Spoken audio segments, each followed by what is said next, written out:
All right, welcome back to the Ireland Contracting Nightly Sports Call. We'll continue with Steelers Training Camp 2022. And Chris, my question would be, who's a guy that you think is going to come out of camp that you weren't expecting to be a star or to be someone that's going to make an impact this year for you?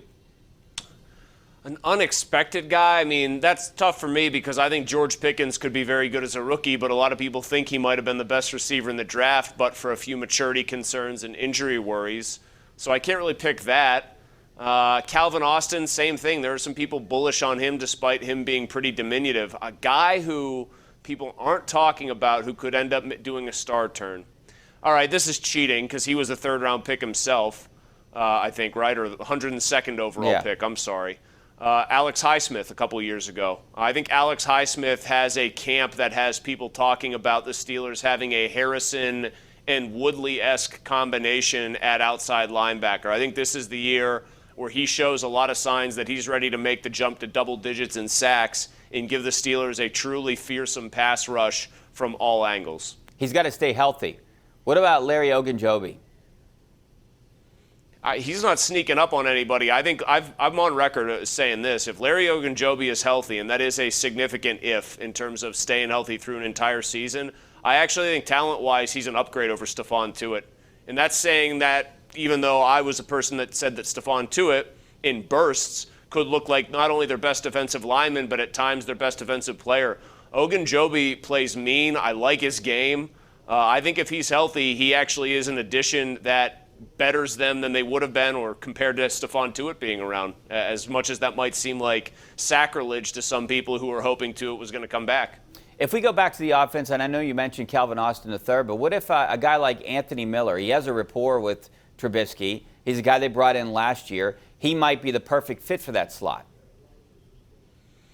Yeah, I think there's the potential for that. But again, you're talking about somebody that they would have to find as a little bit of a diamond in the rough. I guess I'm a little bit biased in the sense that I don't really see Miller. I don't see anybody who had a rapport with Trubisky in Chicago, right? Unless you're bringing Allen Robinson over. I don't see anybody not named Allen Robinson who might have developed a rapport with Trubisky in Chicago necessarily being a good thing, you know? Like, I just can't get there, Richie. Will Miles Jack help Devin Bush?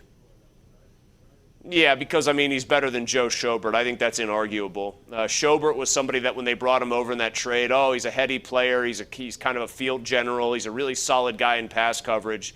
And because Devin Bush struggled so badly, Schobert's scuffles kind of got swept under the rug, but he was not good here. Miles Jack, I think, will be a lot better, and that should make Devin Bush's life easier. But Devin Bush, make no mistake, still has to show that he's even close to worth what they spent on him in the draft.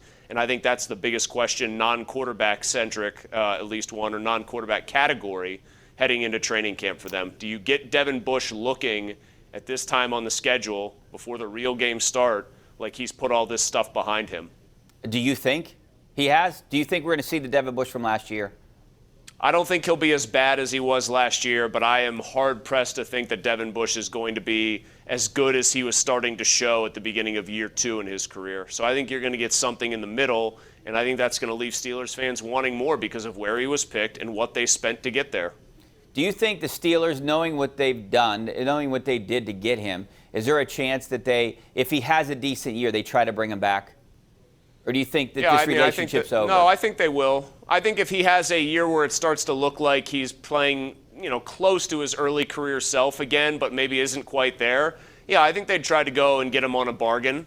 I wonder what Devin Bush's strategy will be, though, if he has a decent to maybe above average year. I think he's going to go out there and say, look, I'm fully healthy. This isn't still the real me yet. My best football's ahead of me. And there might be a team that bites on that and says, well, this is somebody that we think can be better than he's ever been in Pittsburgh, and so we'll be willing to pay a premium for it.